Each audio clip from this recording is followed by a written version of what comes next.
कुछ तो लोग कहेंगे लोगों का काम है कहना।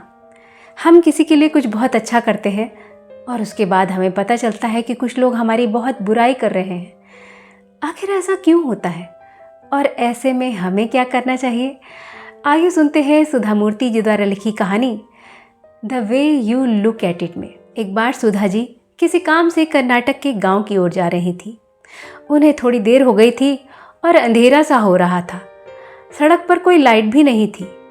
गांव के बाहरी छोर पर वो पहुंची तो उन्हें कार की हेडलाइट की रोशनी में सड़क के दोनों तरफ कटीली झाड़ियां दिखाई दी और इन झाड़ियों से उन्होंने जब कुछ औरतों को बाहर निकलते देखा तो उन्हें बड़ी हैरानी हुई। इन औरतों ने अपने सर ढके हुए थे और उनके हाथ में टिन का डब्बा था, जिसे देखकर वो समझ गई कि वो यहाँ अपनी प्राकृतिक ज़रूरत पूरी करने आई हैं। जल्दी ही वो गांव के मुखिया वीरप्पन के घर पहुंची। वो एक रईस आदमी था। उसने रात के खाने की भव्य व्यवस्था की थी, जिसमें कई तरह के व्यंजन और मिठाइयाँ थीं। खाना बहुत स्वादिष्ट था। खाना खाने के बाद उन्होंने वीरप्पन से खाना बनाने वाली से मिलने की इच्छा जाहिर की। उसका नाम शरणम्मा था और वो एक वृद्ध स्त्री थी।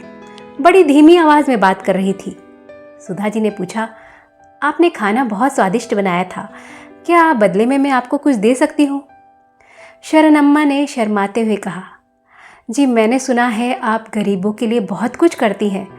अगर संभव हो तो गांव में पब्लिक टॉयलेट बना दीजिए। हमारी ज़िंदगी आदमियों की तरह आसान नहीं है।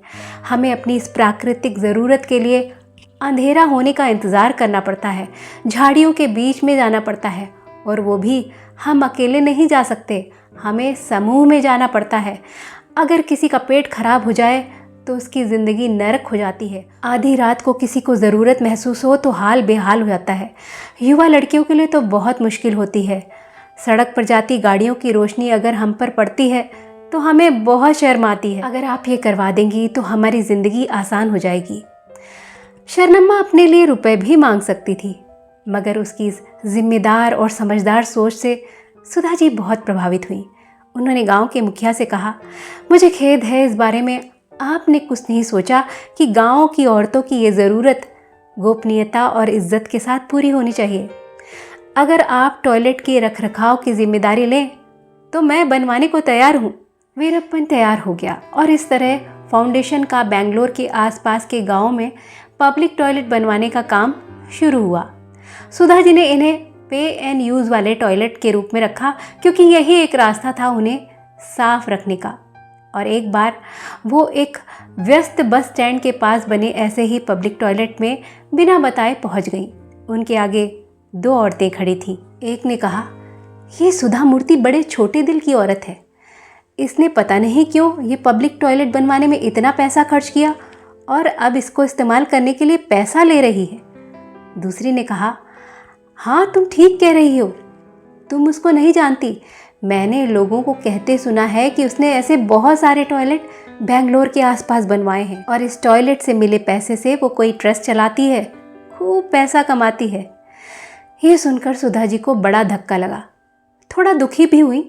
फिर खुद को समझाते हुए उन्होंने कहा, जहाँ एक तरफ ये टॉयलेट्स गाँव की बहुत सारी औरतों की ज़रूरत पूरी कर रहा है, वहीं इन दो औरतों को ऐसा लग रहा है कि ये कोई व्यापार है। तो ये एक बहुत बड़ी सच्चाई है कि लोग उन्हें कुछ नहीं कहते जो कुछ नहीं करते, लोग उन्हें ही कुछ कहते हैं जो कुछ करते हैं।